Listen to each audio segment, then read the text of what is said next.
So, good evening, everyone. I am Prathamesh Hamba from IEEE PES APSIT, and I'm very pleased to be the host for this talk today with Mr. Aravindhan Anbazhagan. Mr. Aravindhan founded a virtual education startup, EduRise Global, to bring his vision of imparting practical skills to every student. Over the past 7 years, Aravindhan has been a dynamic volunteer in IEEE at more than 150 plus events.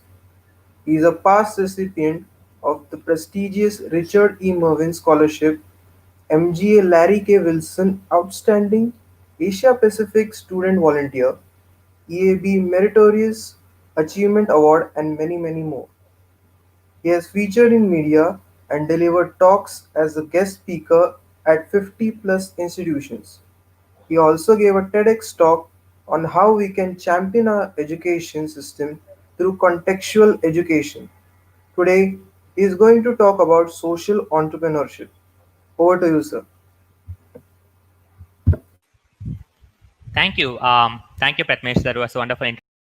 Um, so I'm really actually glad to be a part of this specific webinar organized by IEEE APSIT student branch. So thanks to all the volunteers, Omkar. Special mention to all the volunteers who are involved, right? So that's a very interesting story that happened before we started this webinar. I'll tell you towards the end. But super glad to be talking on this topic. Let's jump into it. I'm going to share my screen right now.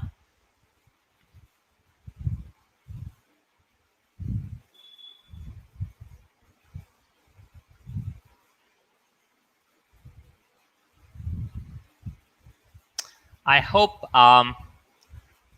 you guys can see my screen. Pratmesh, could you confirm? Yes, sir. Pratmesh, you can see my screen? Yes, sir. Yes, sir. I can see. Perfect. Thank you. Okay.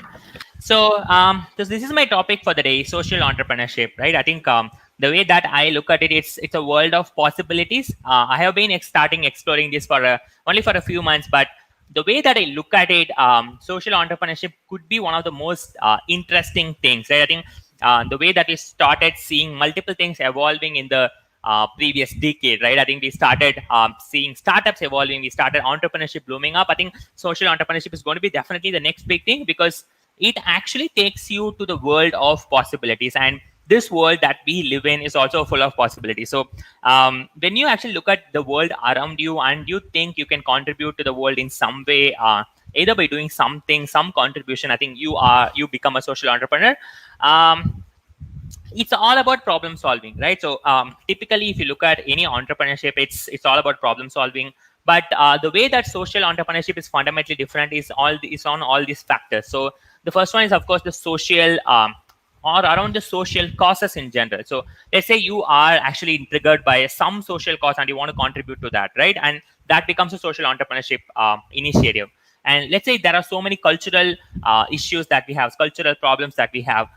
We want to actually empower a lot of people who are actually culturally discriminated, right? So that could be a cultural problem that you're solving. And it could also be an environmental problem that you're solving, given that we see there's so many issues towards global warming as well as the greenhouse effect. There are multiple things that are happening, right? So it's important that you identify and also solve these environmental problems. But it's not specific to all these three aspects, but these are very fundamental when it comes to social entrepreneurship. Most of the social entrepreneurs look at these factors and then they try solving these problems. So ultimately, it's all about problem solving. It's not about it's a sort of multiple things coming together, but fundamentally, social entrepreneurship is all about problem solving. So yeah, I'm gonna like many of usually whenever we say a term called a social entrepreneurship, we want to see the difference between who's an entrepreneur and who's a social entrepreneur, right? So so this is a clear difference between what's the exact distinction between both these things. So talking specifically about an entrepreneur, so they actually solve the problems of their customers. So if you look at any business, fundamentally they actually acquire a set of customers and then they try to solve their problems. So or even before they start anything, right? So they actually want to solve a customer problem and that's how they build it. Versus a social entrepreneur, they actually try to solve a social problem. Like as I told you earlier, Like it could be a a problem with respect to environmental. It could be a problem in the general social life that you see, right? So this is the fundamental difference, and they don't actually necessarily think about customers because they're much interested in solving a problem. So that's the first difference. The second is in terms for an entrepreneur, it's always important that they actually build a business. So they actually build a business which with a good amount of revenue making, so all these things. So it's important that you build a business model.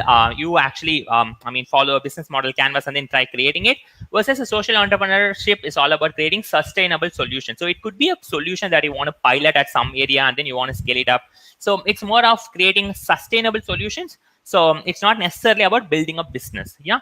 The third is they want to the entrepreneurs typically they want to scale up their profit. So what I mean by profit is you have a cost for you spend on something and then you actually generate a revenue, right? So you want to actually you will be making a profit, and the whole aspect of an entrepreneur to actually make their business successful is they want to really scale up the profits so that it's so that they actually make it more and more accessible for people. And versus the social entrepreneurship focus on scaling the impact, right? So let's say I'm teaching like 30 children. So what scaling impact means, like how can I actually scale do the same program for like 60 students? So that's all about scaling impact. So it's more of human oriented and human centric compared to actually generating a profit at a revenue level. Yeah. And the fourth aspect is capturing a market. So like entrepreneurs typically think of this, right? The fundamental thing that they really think of is who's the customer base that you're solving for, right? So I think it's all about capturing a market and then having the market for such good amount of time so that you can actually serve the market, right? And you have a market base.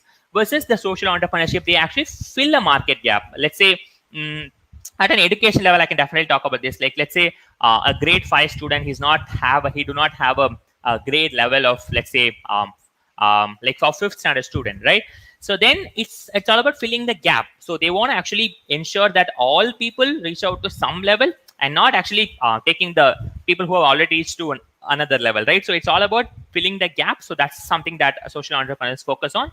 And when it comes to the approach general, they actually follow a market approach. Like typically many business ideas could be really scaled up with different marketing approaches, right? So that's why we see so many like 2 to 3 apps for everything, right? When you want to book a vehicle, we have a couple of options. So for everything there are a number of options because they actually follow a market approach. Versus the social entrepreneurs, what do they typically do? They actually do a creative approach. So because they want to create something that's sustainable, that's solving a social problem, and that's like really complex, right? So they have to really implement a creative approach towards solving these problems. And whenever they encounter a new problems, they try to solve it in a creative way. So that's the approach.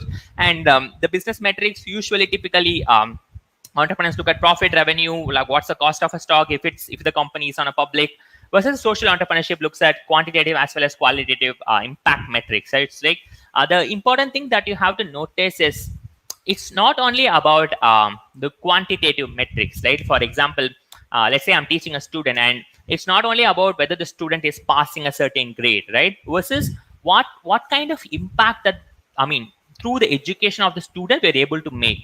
How the family is becoming well, well nourished and well to do family, right? How a small impact with a student can actually change their entire family. So that's what social entrepreneurs look at. Very specific to education, I was giving an example. So it's both quantitative as well as qualitative. So that's the fundamental difference between an entrepreneur as well as social entrepreneur. So there's nothing to say like these people are good and these people are bad, right? And it's not so like, okay, social entrepreneurship are doing an incredible job and entrepreneurs are. So it's not a comparison, but it's all about understanding the fundamental difference, because we need all of them at the end of the day, right? So we want people who solve social problems as well as we want people who solve customer problems. So that's why I think both these are very important levers for every society. But the interesting aspect is there are some nuances, some differences between both these aspects. So that's something that we have to understand. Yeah. All right. So now this could be a question for a lot of people, right? I think, okay, so let's say I'm starting a social entrepreneurship and it could be a non-profit. So how do I sustain? Like, how do I actually get money? So that could be an most important, fundamental question that coming up for a lot of people. Now, here's the difference, right? So social entrepreneurship not necessarily means it's going to be a non-profit organization. Yeah. It could be that there could be different business models that a social entrepreneurship firm has, right? So these are some of the examples that I'm going to quickly explain you through. The first one is a non-profit organization. So this is something that's, I mean, many of you would be aware. Like there's so many non-profits that we have.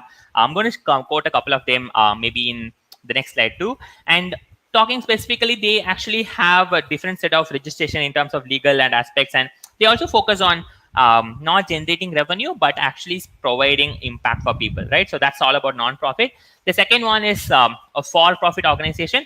It's important to say, like, even social entrepreneurs could be a for-profit organization. Of course, it's not only about making money, right? But they actually generate money to make it really sustainable. So that's the whole idea of a for-profit social entrepreneurship. And the third aspect could be, it could be a cooperative organization. So it's very important, right? I think India has seen so many cooperative firms, right? When it comes to milk vendors, so especially we see so many cooperative like organizations. So people come together and then they form a cooperative organization, and everybody is the owner, right? And everybody gets the whatever the revenue that's generated. And the fourth one is social firms. So social firms are essentially created to actually make it actually employ the people who are your beneficiaries, right? Let's say I'm going to serve a community, and I'm assuming so many people are unemployed, right? So I'm going to start a social firm, and I'm going to employ those people, and actually by actually teaching them a skill, by also you providing them an opportunity to use the same skill in a given chance. And also they're also very happy, right? Because you're not giving anything for free, they are working and then they're earning, right? So that's the social firm. Social purpose businesses, some of the business you might see, a lot of businesses especially in India, they actually contribute some amount to a CSR, right? So every company, every bigger company in India, they have a CSR wing, and they contribute for some amount to a non-profit organization or to some causes, right? Because it's important that even those companies which are primarily looking as a business, they want to contribute to social things, so that they ensure that they build a holistic society, right? So that's a social purpose business. And if you go to any company, if you go to the CSR page, they'll definitely have some focus points for them to do, of course. The next one is socially responsible business. This is very important because, like, you might see there are so many raw materials which are actually taken from the earth, which are very limited, right? Like, including the petroleum, like all these resources. So socially responsible business, what do they typically do is they ensure that whatever resources that they are using are actually not harming the world in any way, right? So that they actually create something that's actually really helpful for people, but at the same time using the resources, not like exploiting them, right? So those are social responsible business. So these are different business models that a lot of organizations take through when it comes to like social entrepreneurship. But there are these two major differences, right? So I'm going to quote a few examples, something that I've seen, something that I'm also amazed with. So let me actually quote some of the for non-profit organizations, talk a bit about them, and then also I'll jump into for-profit organizations. Yeah. So I think the first one I actually added here is UNICEF. You might be see it's for every child, right? So they want to actually, one of the important initiatives of United Nations, and then they actually like run these socially beneficial programs in different countries around the world, in almost like most underdeserving countries. They actually run a program to ensure that the people get quality education. The second one I quoted is Teach for All.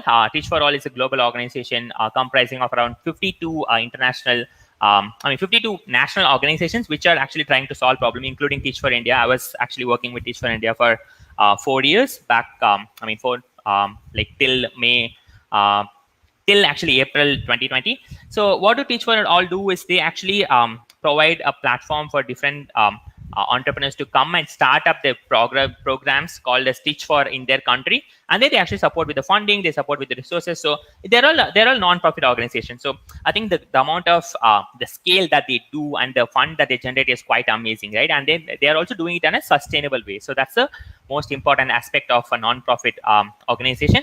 When it comes to for-profit organizations, these are very small scale. I wouldn't say small scale organizations. These are organizations started at a small level, but has grown enormously, right? Like the first one I'm going to quote is Aravindhan Eye Care System. I think it's something that started on Tamil Nadu with the opportunity to provide like almost good quality eye care,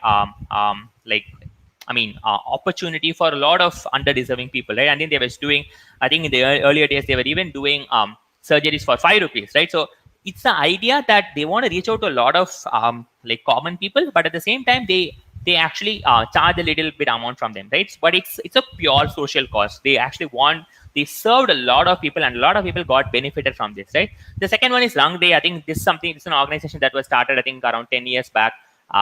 So they are doing an incredible job by finding farmers who would actually require loans, right? If you look at typically in villages, like almost all the loans, like people get it, like they actually get it like 10%, 15%. So what Rang Day does is you can actually be a contributor, and if you contribute, they will actually like provide it to some farmer who needs this money for 4%, and it's which is smaller amount, right? And then they can actually come back and return this money to you, and then 2% comes back to you, and the other 2% goes back to Rang Day. So this is a wonderful model that they do. They also identify these farmers. They really ensure that their stories are being shared, right? I think that's a wonderful cause that they're working on, and they are also a for-profit social entrepreneurship business. So this is some of the examples that you can definitely go and read a lot more about social entrepreneurship organizations online, and everyone has a different model that's suiting them. Yeah.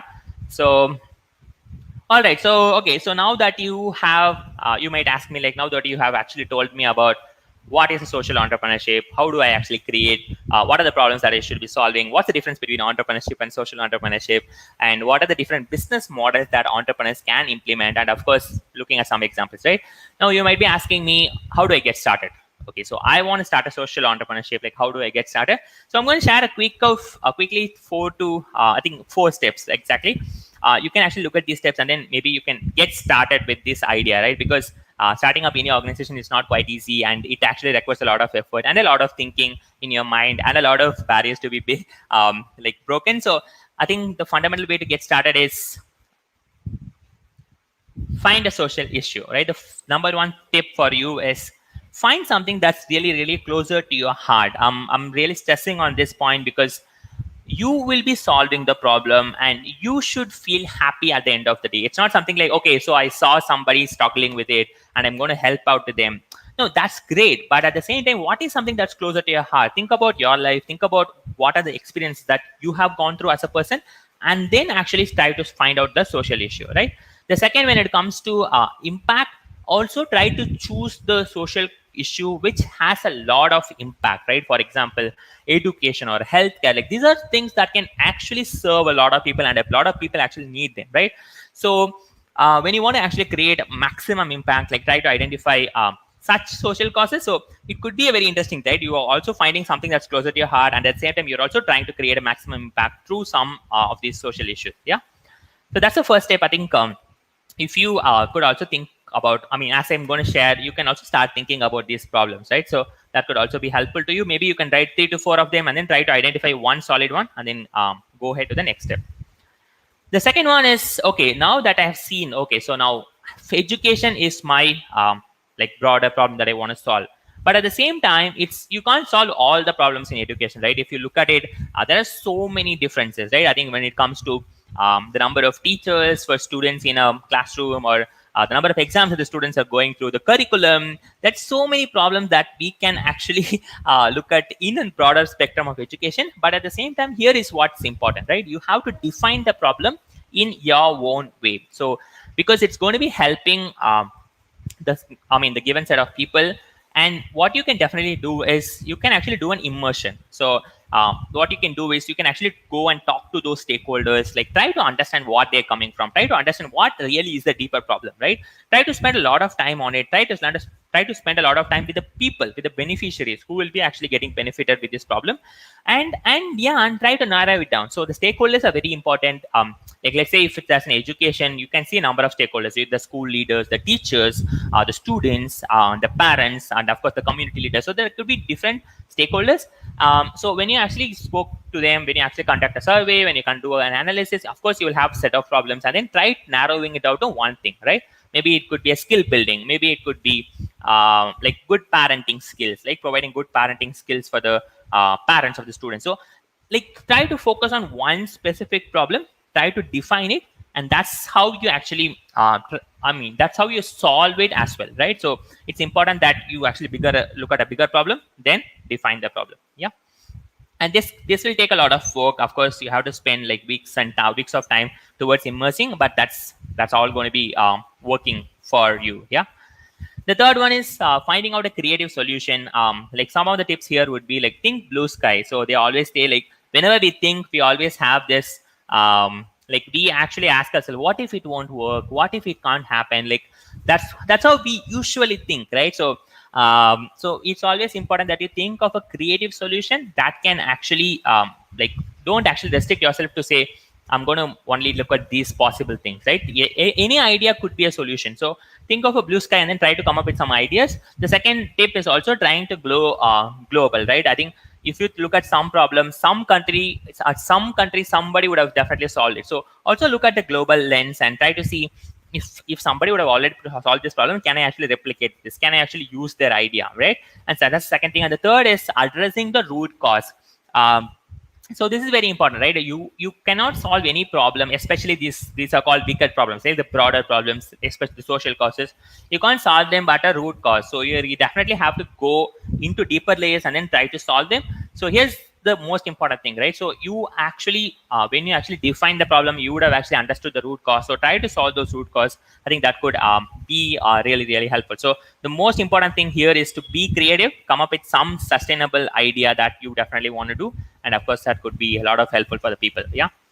So the fourth step is iterated. Like one of the most interesting things that people say, like for you to create a very strong pitch, right? So let's assume that someone one of the most like wealthy people are traveling along with you in a lift, okay, in an escalator or maybe in a lift, okay. So and then you're going to some different floors, and then you have only the time within the lift or an escalator that's pending to you, right? Maybe it could be some 120 seconds, 60 seconds, depends on which floor you're going. But try to create a pitch that's for that's only I mean, you could actually tell it to that person on that specific level. Maybe it's called an elevator pitch usually, right? So when you actually do that, you will actually try to understand where, I mean, you will definitely try to understand what are the things that you want to communicate with people so that they are interested and they could actually fund you. They can actually support you with resources, right?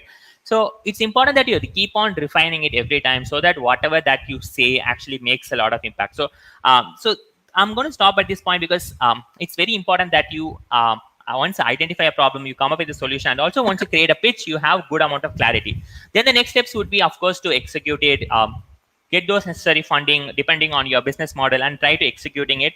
And even for the same thing, right? When you execute it, try to iterate whatever the model that you have worked with. So let's say you are intervening a school, and then you're doing some program. At the end of the year, try to actually do an iteration, understand what are the good things, understand what are the pain points, and then try to actually overcome them in the next model. So it's all about iterating it, creating a pitch, and then refining it again and again. So that's how I think the social problem. So I think this could also be, I mean, the whatever process that I've shared could also be shared with, compared with design thinking, right? So design thinking talks about feel, imagine, do, and share. So in feel, you try to identify what's something that's like what's a major problem that you're solving. In imagine is where you think of the solutions. Do is what are the things that you're actually implementing, right? Your actions. And then share is when you're sharing it with people, and then of course doing the iteration of it. So so these are some things for you to get started. I think I hope this was helpful to you, and I'm going to share a bit of my journey, and then open it out for people to ask any questions if they have. Because I think a lot more information you can definitely find it online, but these personal stories are something that you won't necessarily find them, right? So I think here's the interesting thing, right? So I was actually graduating from my computer science engineering in 2016, and I had an offer at one of the corporate organizations. I definitely wanted to go to that because I'm really passionate about programming. I'm really passionate about like problem solving, analytical critical thinking, like all these things, right? So I've been a part of IEEE for the past 7 years, and I used to participate in a lot of programming competitions, hackathons. I have a set of friends who actually really help me out whenever I go there. We used to team up, and then we try to solve this problem. So so when I was thinking at a technical level, at the same time I was also thinking like that's a lot more that needs to be solved at the ground level, right? So you need actually, I mean, when you want to solve something at a ground level, you would definitely need an experience that for you to go back to the ground and then try experiencing, right? Because the most important thing is immersing in a problem. You can't solve a problem just by looking at it, just by talking about it, just by complaining it. So At the same time, whatever that I was looking forward in my mind was talking about the education system of India. I think, in fact, I've also spoken at a TEDx talk regarding this, where I would have talked about different factors like why education system in India is not working. But the fundamental idea is this, right? So whatever we are learning, we are not leveraging it on a day-to-day basis. I think about some theorems you have studied. Think about some like some equation you have studied, right? Some chemistry equation you have studied. You're not going to be using it on a daily life, right? What are the things that you're doing on a daily life? It's fundamentally different from what you actually learning, what you're trying to like write on your answer papers and then get scores, right? So that was the idea. But but I also really want to understand what is the problem, like what on what level this is a problem. So that actually motivated me to take up this fellowship with Teach for India. So Teach for India is a non-profit organization where I was working, as I told you, and then I joined the fellowship in 2016. That was one of the most interesting experiences that I ever had with the fellowship. So some stories from the fellowship that I want to share it with you guys. I think you can see some of the pictures too. So Teach for India provided me an opportunity that I'm always grateful of, to be in a classroom as a class teacher for 2 years and then actually understand and then try teaching them, right? So when I actually entered into the classroom for fourth standard students, I definitely thought they are in a pretty good level, because my previous fellow, who's Ashwin, I mean, he's also there on the picture. He has done a wonderful work in terms of building infrastructure, building opportunities for students. So it was at a pretty good level, and actually he actually supported me throughout my fellowship as well, to actually help me to implement a lot more things that I was actually dreaming of. I think the one of the very interesting things that I did was I did a fundraising of around 2.4 lakhs Indian rupees, through help from 700 odd people. I mean, 130 odd people across 13 different countries, and like a lot of people from IEEE also help. I think I'm really thankful for the community, for my connections who actually provided me this opportunity. And then we in fact installed a lot of technical items. So if you got come to my classroom back then, so it was like when you enter, you'll see a smart board, 4-point touchboard smart board, and then you'll have a smart TV, and then students will be working with tablets. So this was way ahead of the lockdown, right? I think we started implementing technology in 2017, 18.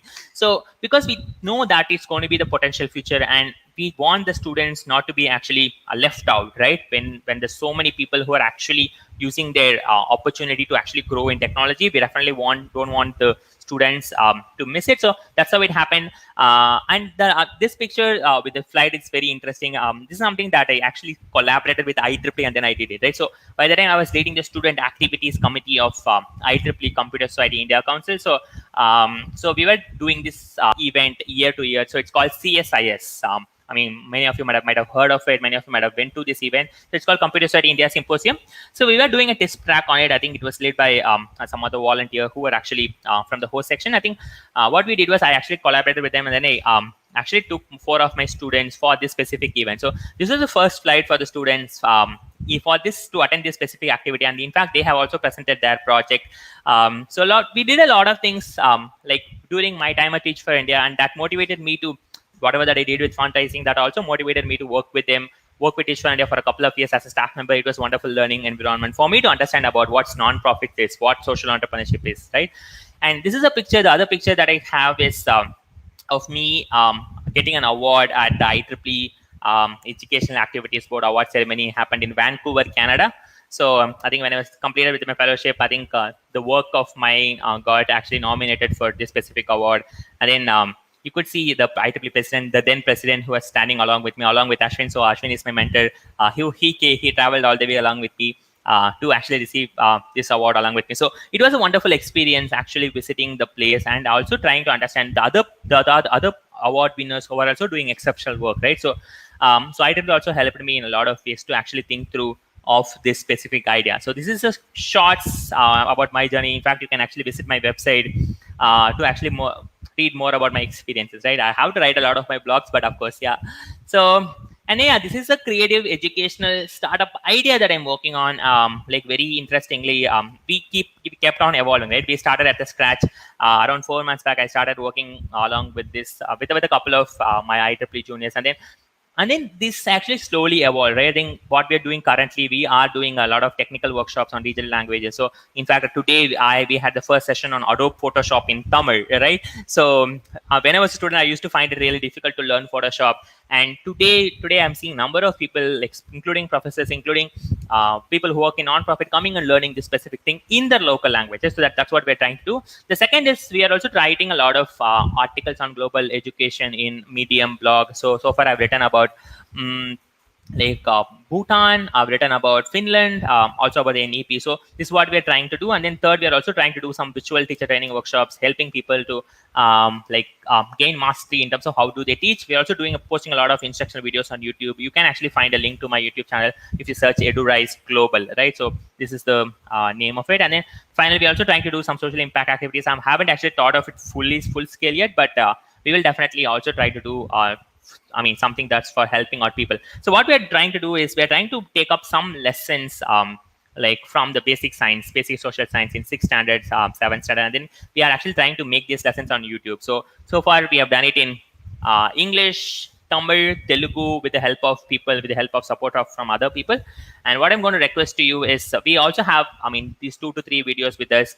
And we want to get started. This is again a pilot idea, right? So if you want to teach for EduRise in Marathi or Hindi, for our YouTube channel, I think we have all the content. I have the English content. I can share it with you. You can actually do the recording, and then we can actually upload it on our YouTube channel. So it's going to be free for people. I think a lot of people can actually view it. So that's the whole idea. If you are someone who's interested in doing something like this, you can write to me. This is my email ID, aravindhan@eduriseglobal.com. Yeah. So this is an idea that we're thinking of. I think because the event is organized by folks in Bombay section, APS Society student branch, I thought we could actually pitch Marathi and Hindi. But if you are someone from a different place, we are also looking for people in Malayalam, Kannada, Orissa, whatever Indian language is there, right? So that's the hope of it. So in case if you're interested, please feel free to reach out to me. I'll be more than happy to work together on getting this done for people. Yeah.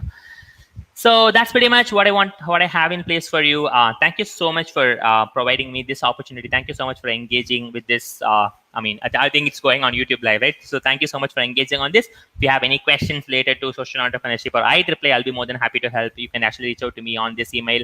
And the other thing I'm also finding is using this opportunity, this lockdown opportunity, to reach out to a lot more students, to share ideas, to inspire them to actually share some skill building workshops. So these are things that I do. If you also need a session for your college, for your student branch, for your section, I'll be more than happy to do.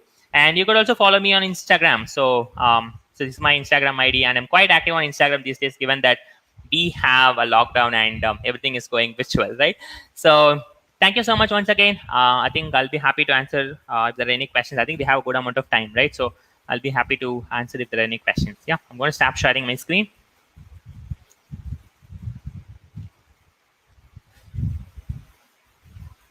Thank you, sir. It was really very informative talk of yours, from the very ground up to building the very top of the organization for an entrepreneur. It was really insightful. We have a lot of questions coming in, so yeah, we will start answering them one by one. Yeah, of course. I can actually see those Utkarsh, question on the screen. Yeah, do you want to? yeah, Yeah, you can actually go ahead and then I can actually share it. yeah. Utkarsh Naik asked, "How was the experience of giving a TEDx talk?" Okay, so I think this is a lot of people have actually asked me. That's very interesting, right? I think when I was someone maybe in my college days, I think I would have got used to seeing TEDx talks. I usually get a lot of inspiration, right, by seeing them. And in fact, during my fellowship days, I actually showed a lot of TEDx talks to my students, right? The ones that are spoken by Indians, especially. So it was a wonderful experience when I actually got invited for the first time. I think after I won the award, the EAB award in Vancouver, I suddenly got a message from the organizers of in Pune. So they were actually reaching out to me for giving a TEDx GCET. Yeah. So they were actually reaching out to me for giving a TEDx talk. So when I actually went there, so TEDx is fundamentally different, right? I think you have a lot of things around. What are the things that you have to speak? And there's a lot of things that are going on the backstage, especially with TEDx. And we actually, all the speakers went ahead one day ahead of the time, right? So when we actually went there, we actually did a rehearsal and all these things happened. So I was very fascinated, and at the same time got very nervous, because the other people who were actually there along with me on the TEDx stage was some famous violinist, famous Bharatanatyam dancers. Those were very amazing people. And initially I was nervous, but those speakers really actually, they actually I mean, they actually spoke really well with me, and I was actually really felt amazing. The second day was when we actually did the TEDx talk on stage. It was wonderful. I think it was one of the best memorable experience of life. The only interesting thing is I usually go with a good preparation, right? So, but for TEDx talk, I think most of the part is not something that I actually thought I used my public speaking skills necessarily, right? So it actually most of the things came from my heart. I think most of the people who know me, they actually saw the TEDx talk and they appreciated me. And I was also wearing a dhoti, right? So Yeah. so it was very interesting for me to see, because we want to represent the Indian culture and we want the education to be an Indian one. So that's the thing. If you I mean, you can definitely watch it and you can also share your feedback. I'll be more than happy to actually look at them. Yeah. Thank you, Utkarsh, for the question. Yeah, I saw your TEDx talk. Actually, I would like you to ask that final question you asked in your TEDx talk right now, and so we can have a live feedback again on that. So I think the final question that I asked for people, I think, so it will make a lot more sense if you actually watch the TEDx talk, right? But at the same time, what's something that I asked is quite simple. So let's say you all of us are going to be reborn again, right? The idea of reborn, I think it's a religious belief, but for time's sake, I'm going to say it. You all of you believe, right? All of us believe. And let's say there's some earthquake and all of us die today, right? Sorry for being being very evil, but at the same time, I think the idea is, let's say all of us die and then we actually are reborn again. Okay, tomorrow as a new baby, fresh baby. Okay, and your parents take care of you and you do all these things, and then they actually provide you a chance to go through the Indian education system again, whatever that you have studied, starting from LKG to 12th standard, and then the 4 years of whatever degree that you have done. Will you be interested? Right? Think of this happening to you and just see, will you be interested in doing it? So I'm not sure what the comments are, but whatever that I seen on the TEDx talk, as well as when I was asking with people, is they people actually said a no, right? You don't want to do these things again. You are like, okay, I got escaped, I completely graduated, right? But if you are thinking on those lines, and let's say assume like your sister, your brother, your children, when they actually I mean, are in the age of going to school, you will definitely say like, go to school, study, I mean, get marks, get ranks, all these things, right? So something that you won't do if you think you're going to be reborn again is something what you are saying for other people to do. So that's what I was saying to say, if everyone is joyful, if I'm joyful, if you are joyful in doing this education system, and then only we can actually ask our students to go through this. So that's the most important thing that I was actually saying it. Yeah. So Yeah, the actual joy of learning is what I can say pushes us to learn even more. yeah. That's the base of very education. Next, we move on to next question. Rakshit asks, can you please share your IEEE journey with us, like how you become your IP chair and perks of IEEE that you have experienced? Okay, so in fact, I was actually, if this is the question, in fact, actually, I was doing some session even yesterday. I think I was yesterday doing a session on IEEE, and I was actually talking about what are the, how is my journey with IEEE so far, right? Maybe I could also share these slides and quickly explain you if I have time. So, how do you want to explain me quickly? Have like 4 to 5 slides, which I thought of sharing it with you. Surely, so we have time. Yeah, sure. So I started to join at with IEEE in 2013. Okay, so yeah, I hope you can see my screen now. So one of my seniors actually came to me and told me, you can do something by being a part of IEEE. They actually did a very big IEEE membership development presentation. But what I was really impressed with was these words, right? Do something. Okay, I can do something, right? I'm not a passive observer. I can do something actively with IEEE. That motivated me to join IEEE. And then I actually initiated a new initiative called as White Talk. These were things that I did my second year of student, right? As a student member. So this was an initiative for the students, by the students, and of the students activity, where we actually got student speakers. We actually came, I mean, we made them actually deliver sessions for the students because we don't have a lot of funds at the chapter by that time. And then I also got an opportunity to attend the All India Student Congress 2013. So when I actually applied it for the first time, I didn't actually get through. So that's a very interesting story. Later, then I was actually organizing All India events, and then I was actually doing the selections too as a registration team member. But the first time when I applied for it, I didn't get it. But somehow, because someone got cancelled, tickets got cancelled, I finally got an invite, and that's how I attended. So this was in 2013. And in 2013, so this is the fundamental question that I had in my mind, right? So IEEE is a global organization. There are so many volunteers. There are 430,000 members. How do they know like someone contributing something at a student branch? So this was the question that was running on my mind. And this is something that happened. Okay, so they were doing an R10 blog contest. So region 10 is the Asia Pacific region. It's a region 10 that we all belong to.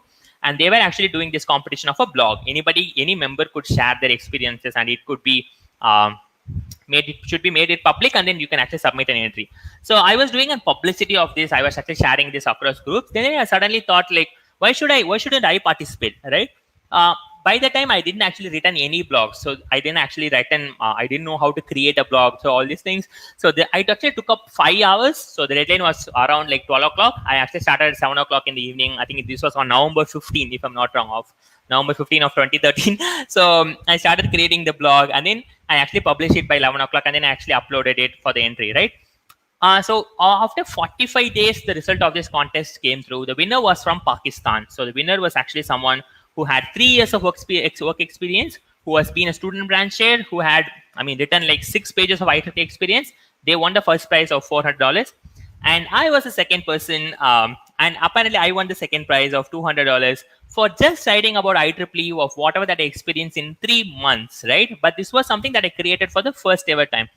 That's when I realized what IEEE can offer for people, what IEEE can mean to people, right? IEEE is an organization which is run by volunteers, and which provides opportunity for everyone, right? So I definitely couldn't believe like whatever that has happened, because I was just 3 months into IEEE, and then I actually won a competition, won a bigger competition at Regions 10 level.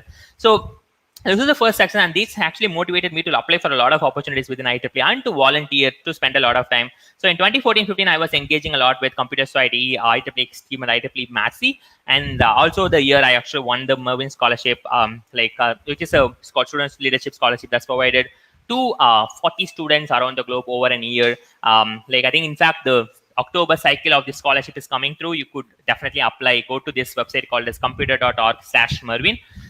You can definitely apply for the scholarship if you are a IEEE student member. So, and then when I won the scholarship, I also got an opportunity to serve as a regional student ambassador. So I can actually come up with some new ideas, try to initiate in new things. So when I was student ambassador, we initiated something called a chapter exhibition. So if you go to an All India Computer Study Congress today, you will definitely have like fourth or fifth edition of this chapter exhibition. And I along with another volunteer from Gujarat, we were actually writing the proposal of this. So this is the kind of opportunities that IEEE provides you when I was provided me when I was a student, and of course when I was graduating. So this was the time I was actually speaking about my Teach for India journey, right?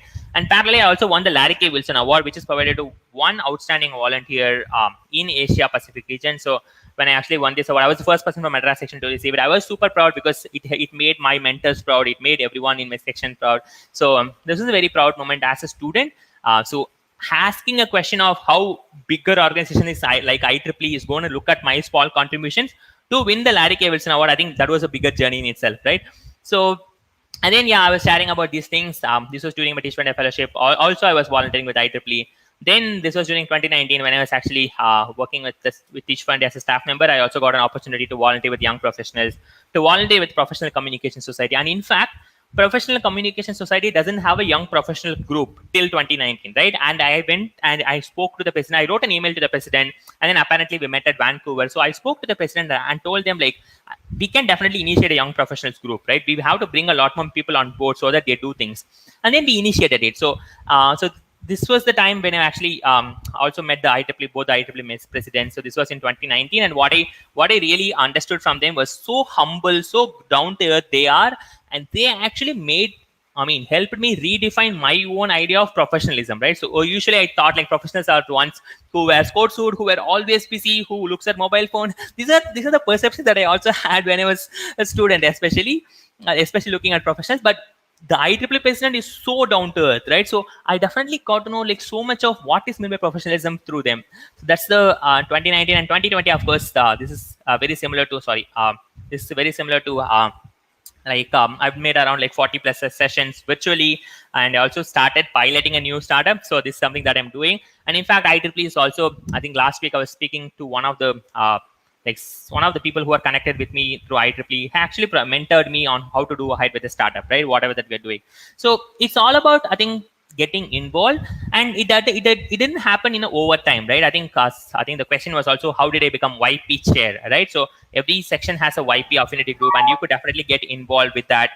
So I was there as a YP committee member for a couple of years, did a lot of activities, led a lot of activities, and then I actually was chosen to be a YP chair this year.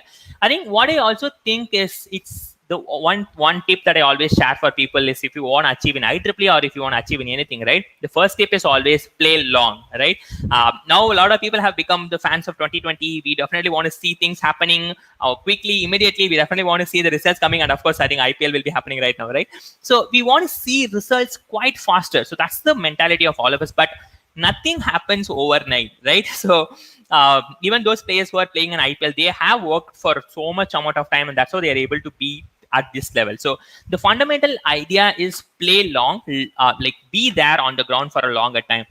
There were times when I was actually not provided with any roles, right? I was not a student branch chair. I was not a section student rep and stadium. I was not even a society chapter chair when I was a student, right? But then I was able to win the Larry K. Wilson Award because it's not only about positions, it's about the kind of volunteering contributions that you make and the amount of impact that you want to create. So that's one. The second is also about being there and then try to contributing in whatever level that you can, right? Playing long. So that's what I call as playing long.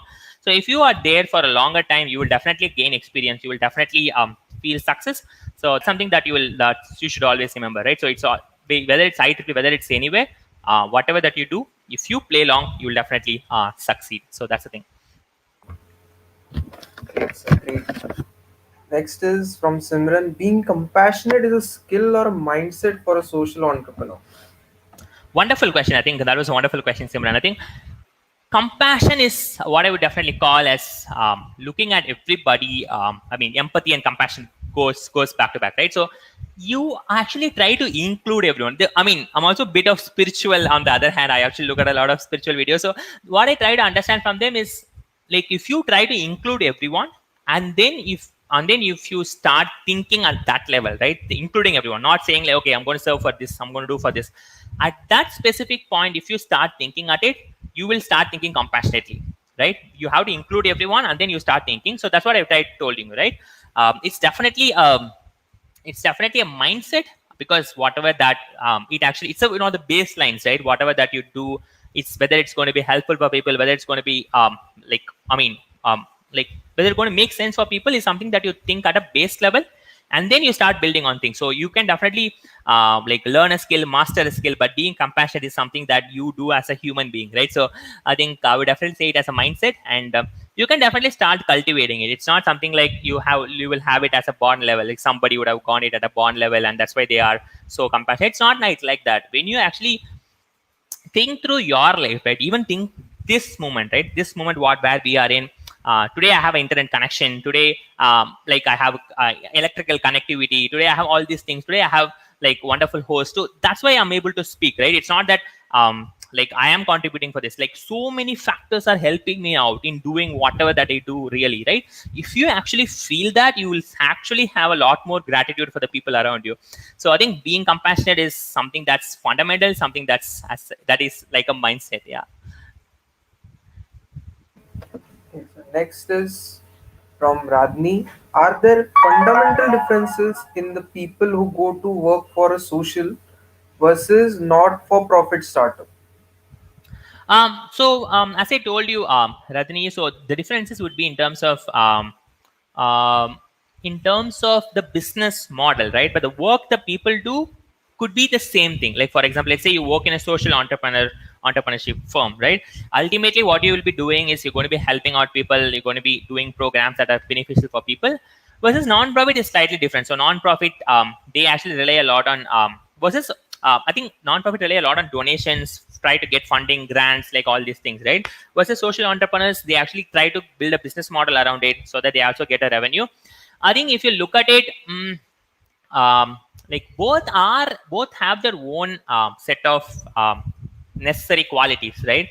Because I think non-profit, it's very very important to know your numbers very specifically, right? Because you are accountable for every money that you're spending from a donor. So non-profit is, that's something that I would say as a crux. Versus a social entrepreneurship is something that you have to fix a price for whatever that you're doing, a product or anything.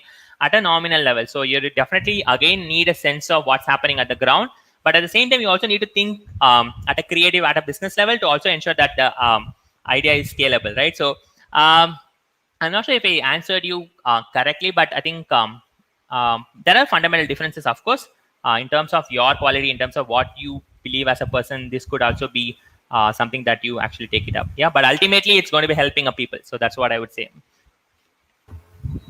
Sorry. Another one from her. When it comes to social entrepreneurship, is flourishing for the cause more important or is it surviving for it?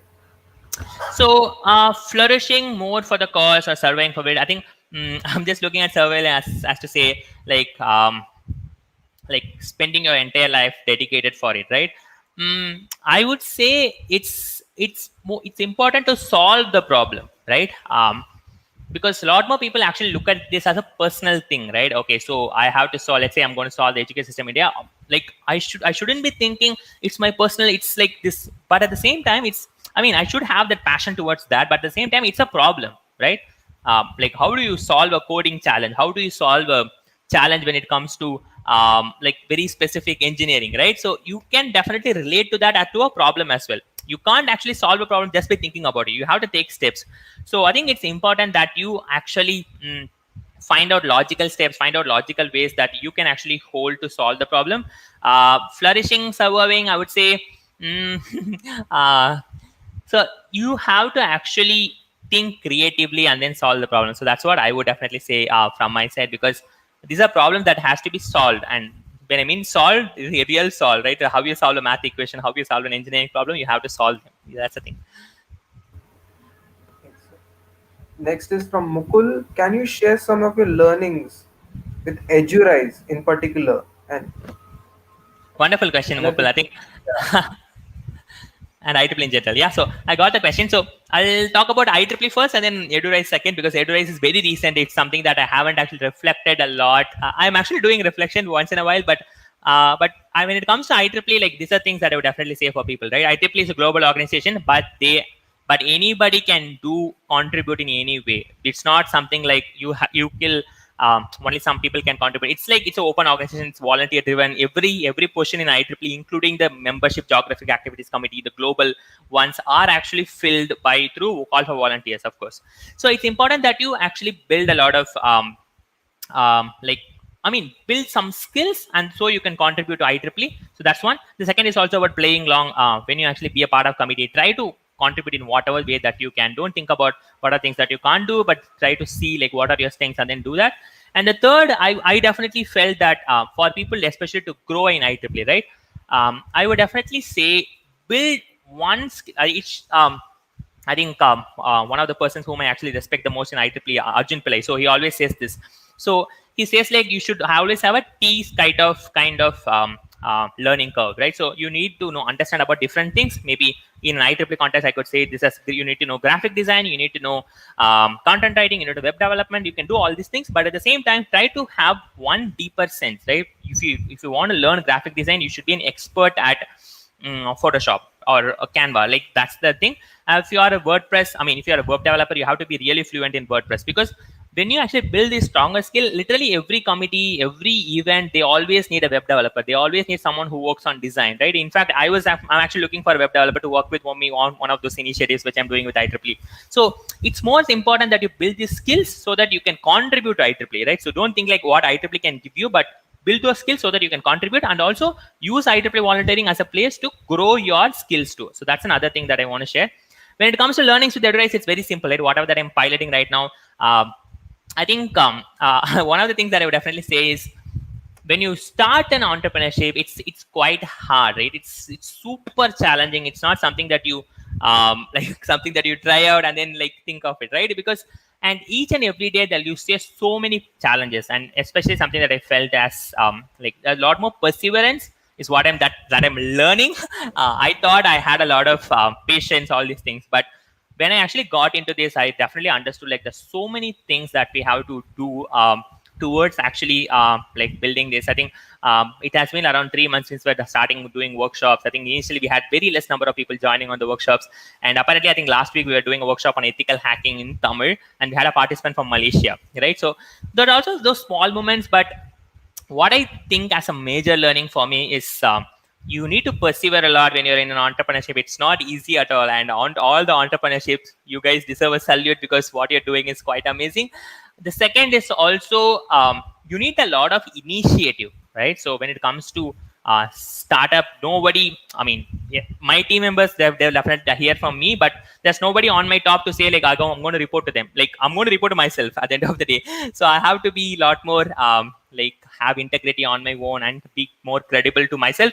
So I'm being honest to myself. That's the most harder thing, right? So and third is also important that you should also find the right set of people around you, the right set of connections around you, because I also had a number of people who are saying like whatever that you're doing is not going to work. There are people like that, of course, and you have to hear those criticism and then you have to actually overcome them. That's a skill, of course, altogether, and that's something that you will definitely learn in life. And also try to take up those feedbacks in a positive way. I think so that's going to be most important thing, right? Because whomever sharing your feedback, they are actually sharing it with a purpose. So find it and then make use of it. So these are some learnings that I have for you. Yeah. Yeah, following that question regarding the mental health today, like how much tough it is to achieve the level of determination in life. Like in today's, especially in today's times, perseverance, determination, these things kind of, you know, slowly diminishing in people. How can we retain it such times and battle out such times? So I'm going to share one hack, right? One hack that I actually have for you guys. I think especially when things are about determination, all these things, right? So the fundamental thing is think big. Okay, set a bigger goal for you. I think you can see some sticky notes behind me. I'm not going to say what exactly the content on them, but as a student when I was there, I used to write all my. This is one thing that I was actually shared by my mentor to me. This is one of the tips that he shared with me, and I'm going to share it with you, all of you guys. So I'm going to purchase a small sticky note. Like that's something I'm going to write all my dreams, right? Like you won't believe when I was a student, because I achieved them, I can definitely share it right now. So one of my dream was to get into Teach for India. One of my other team was to win the Larry Cableson Award, the Cherry Memon Scholarship. So these are things that I have written down. I have struck on my wall, right? Like literally every day, I can't actually pass a day without looking at them, right? So now imagine this, right? Now only because I had my dream that's already set. My whatever that I'm doing, like on each and every day basis, was something that's closer. That's going to help me closer to achieve. I'm not going to really say like I will definitely win this, right? If I do XXX, I'll achieve the Z. So it's not going to be happening on like that, because these are all competitive awards, and if someone else performs really well, of course they will win it, right? And that's all about awards. But when I actually set up that goal for me, my vision of excellence for my own self actually is improves. The way that I see, the way that I perform those actions naturally improves. So naturally, I have to be up at that level for me to actually do those things. So that's the very simple thing that I look at it, right? Right, achieving dream really big.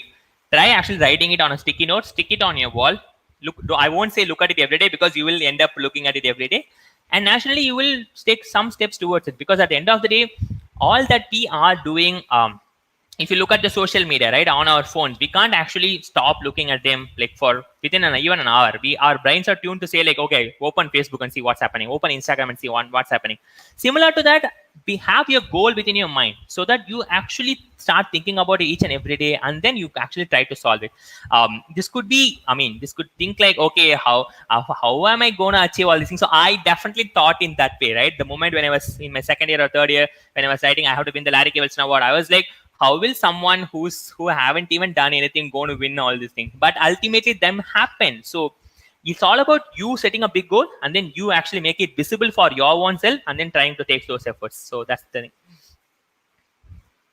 Yeah, exactly, sir. Like we have to make our goals addictive to us, like the way we have addicted ourselves to social media. That is like very, very I mean, necessary. not us addicted, because them making us addicted, right? Those organizations, the bigger startups, of course. If you watch the Social Dilemma on Netflix, of course, which is quite Yeah, popular, yeah. exactly. Another question coming in, that what could government or society do to encourage more social entrepreneurship? Simran, I think people are actually started doing it already, right? I think not necessarily social entrepreneurship, but they're actually eyeing a lot on entrepreneurship, like Atmanirbhar, and all these initiatives are a step towards that.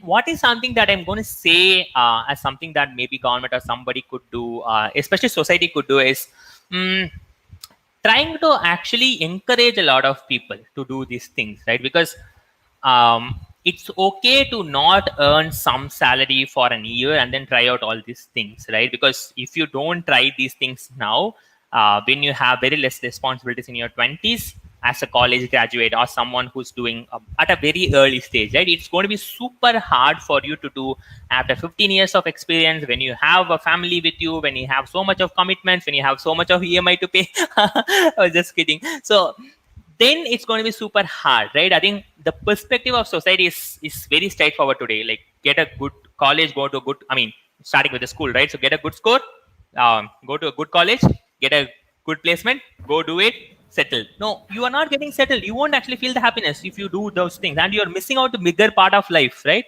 So at least for the people, I'm not going to be saying for the other people who think that way is better. Of course, they think that is better and they can do. But lot more people think on these lines, that I can also do something for society. But then they end up doing that because they think like, okay, what if I lose my job? What if I do all this? No, nothing will happen, right? Nothing will happen to you. You won't get the salary at the end of the month, but you will have so much of happiness that you are trying out something that on your own, and that's some you will learn so many things. I've watched a lot of interviews. I'm watching a lot of interviews on entrepreneurship these days, and one of them actually one of the person who has actually built a 100 crore company, 1,000 crore company in Tamil Nadu, was saying on one of the interviews, he was saying like, some person who's actually spending like some 2 to 3 years in entrepreneurship, it could be social entrepreneurship or it could be a full scale business entrepreneurship, with a proper business model, with a problem statement, they are going to actually learn more things than person doing an MBA at a prestigious university, right?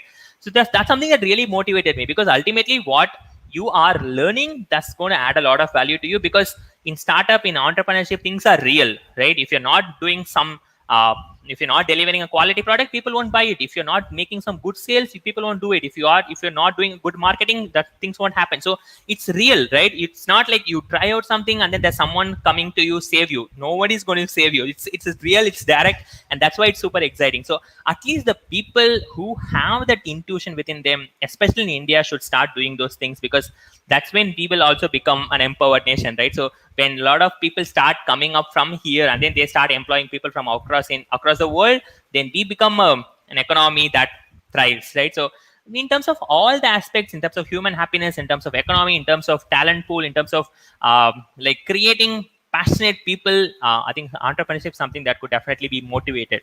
So that's what I would definitely say. Yes.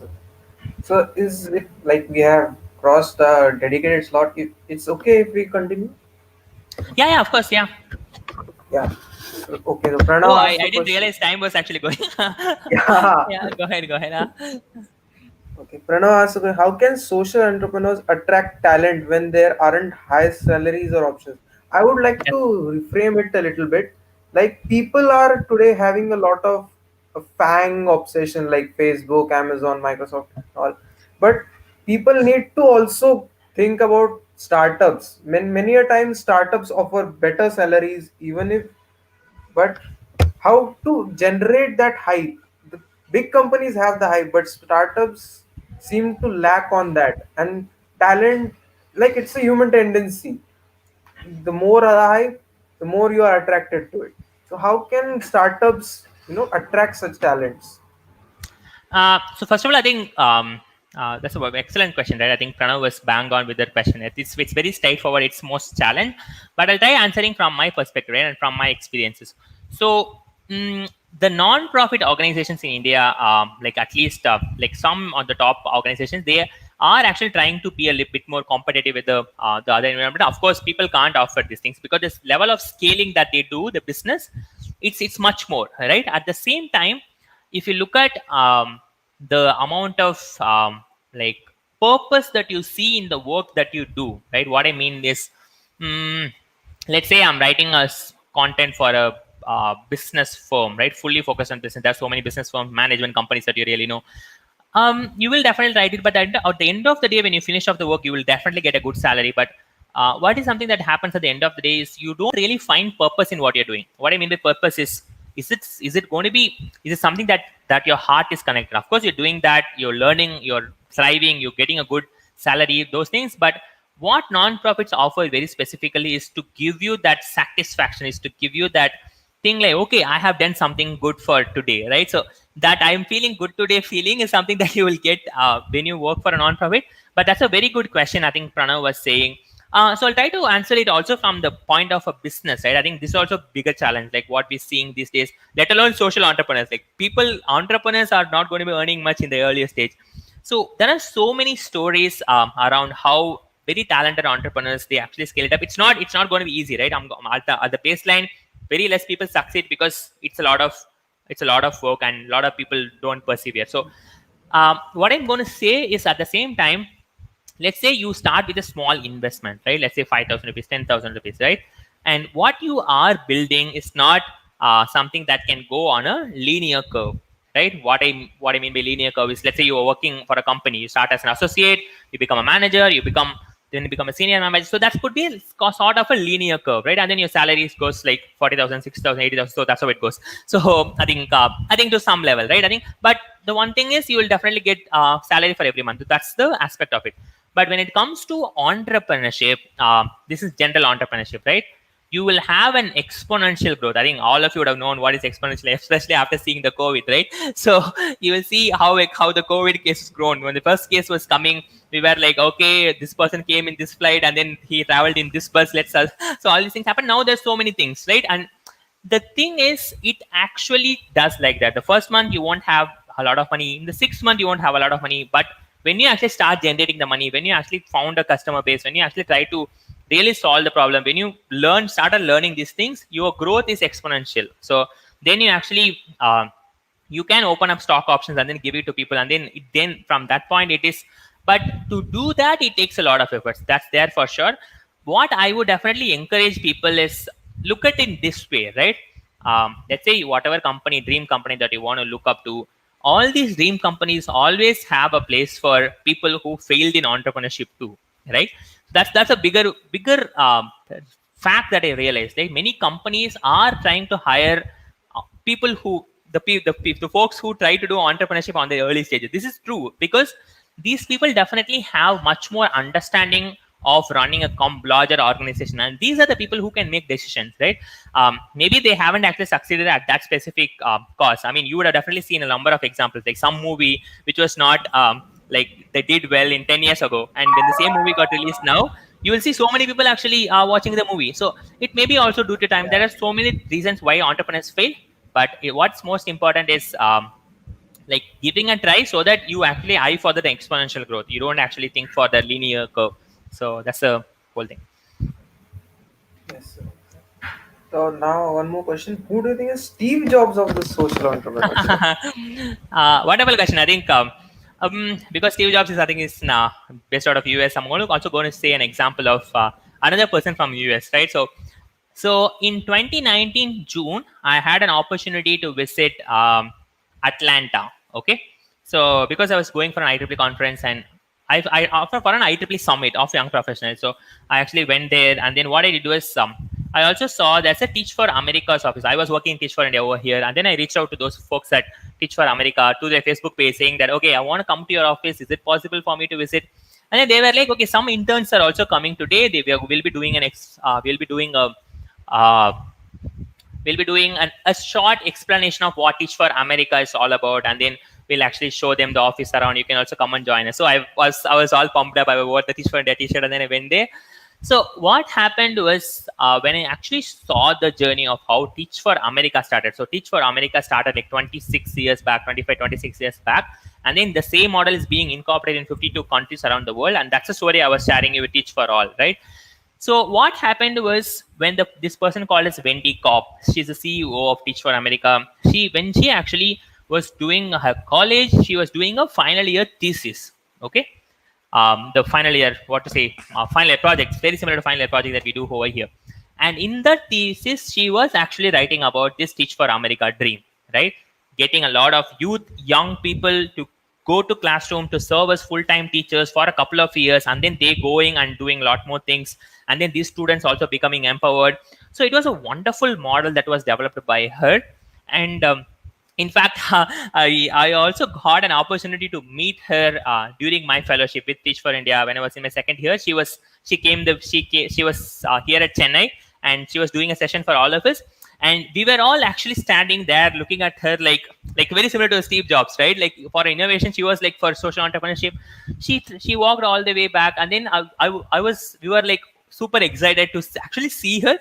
But what happened was she came to me and a couple of my other colleagues at Teach for India, and then she was like, "Okay, guys, so what are you guys are doing?" So I was saying I was doing fellowship, and then she was asking, like, "What are your plans after the fellowship?" Okay, so different fellows have different plans. I was literally stunned. This is the CEO of Teach for America who started the entire movement like 25 years back.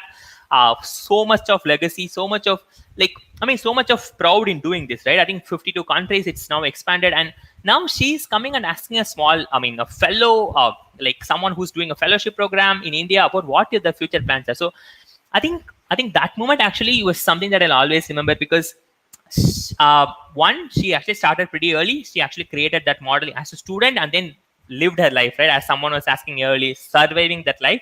That's one. But also also her curiosity after 25 years, right? When looking at someone, she was asking like, okay, what are your plans? What are things that you're going to do? The kind of intent that I was actually listening to was so super amazing. So I was super inspired. So I definitely look at her, the Wendy Kopp, the Teach for America's CEO, as someone who's like as a big role model in social entrepreneurship. Yeah. Yes, and one final question we have.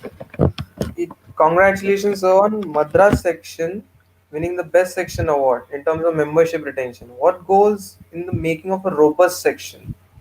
It's an excellent question. Thank you, Mukul. I think very recently, I think yesterday, I was hearing from our section chair, Kumarapan sir, about this award. I was super happy, and also I think all the members. It's a team effort, right? It's not something like one person do, because it's section and it's Madras section. I've seen so many. I think it's one of the sections that has a lot of student members, especially, right? And you will see a lot of volunteers who have actually been student volunteers and then emerging from it, because I think what's more important is for a section is to actually give that positive experience when people are students. I'm sure many sections are doing it. They have wonderful students and a students committee where they engage students wonderfully, really well. Uh, I think like IEEE has to start. The IEEE spirit or the IEEE enthusiasm has to start within you when you are so young, right? Because when you become a professional, we try to actually get you to do things. You won't really do much because you won't have the necessary passion. You will have so many things that's already going on in your life, right? But as a student, whatever that IEEE has done for us is quite enormous, right? I wouldn't have actually been in a position where I'm today without IEEE's support. So it is quite important that you start helping out the student members in your section. Try to actually provide them some value, try to provide them opportunities to volunteer. And another story, a very interesting story. I was actually, when I was a student of third year, I had an opportunity to pick up a guest. So this was a very one of the very precious guests. So my role on that specific one of the events that I was volunteering on was to handle the speaker logistics. So my role is to go to airport, go to railway station, pick up the speaker, bring them back to the hotel room, allocate the room, and then go back to pick the next speaker. So this is what I was doing on an international event for 4 days, right? And the most interesting thing for me was I had an opportunity to speak with the speakers for whatever 30 minutes, 40 minutes that time that I had when I was actually traveling with them. So apparently I was actually going on to pick up this person at a railway station, and I had planned a lot of questions for him, right? But when he actually started traveling with me, he asked me so many questions. So that's something that I'm thinking as very crucial, right? Because that person, he's one of the bigger persons, right? He is actually holding a very bigger role, but he actually took time to ask me questions that made me think, okay, as a student member. So whatever that I did in IEEE, most of the things that I always go back to these small experiences where people of such high standard and high like roles, they actually start looking at start looking at everyone equally, and then they actually start encouraging them. So that's something that was so motivating that I found in IEEE, and that helped me to continue doing things as well. So what I this is my personal belief. There are so many things that different sections do towards like empowering the members. I think one definite thing, important thing is, of course, definitely uh, helping our students. Most cases student members pay very less membership dues, and they're not really counted as a voting member, right? When it comes to elections, IEEE, only the IEEE professional members vote. Young professionals cannot vote, of course, but the student members can't necessarily vote. But at the same time, we can't neglect them. So student members are the core of IEEE, and they are going to be the future of IEEE. Students and young professionals are going to be the future of IEEE. So the way that we actually add value to them is going to be really, really wonderful. So I think that makes a really, really stronger section. So that's what I believe. Yes, exactly. Like learning never stops. We have to learn from everyone. Communication is also important, and from we can learn so much from other stories as well. And we, as an host and our audience, we literally learned a lot of things from you and your stories. So we are really really thankful and grateful to have you, and such a wonderful audience to ask such insightful questions as well. So we thank you, sir, and thank you to the audience. And now we think it's a wrap. Okay, Sure. bye everyone. Thank you so much for this opportunity, and also thanks for the wonderful questions. You won't believe this was like this is like good roller coaster ride for me, right? To go back, to think through, and to share. And also, I felt personally inspired. Actually, like all the questions that you guys have, I'm sure you guys are doing a wonderful job. I was also following APSIT student branch, their work. You guys, what you do? It's a wonderful initiative that you actually want to take up a lot of entrepreneurs and then actually hear their stories. It's quite amazing. Honestly, hats off to you guys. Keep doing the wonderful work. I think the world needs a lot of such things right now. All the best. Yeah, yeah. Thank you so much, sir. All right, we'll here conclude this session. Thank you to all. Tomorrow we will also have one more talk at 5:30. Please do come to all the audience, and thank you, sir. Again, we are really grateful for you. Thank you. Thank Bye you. bye.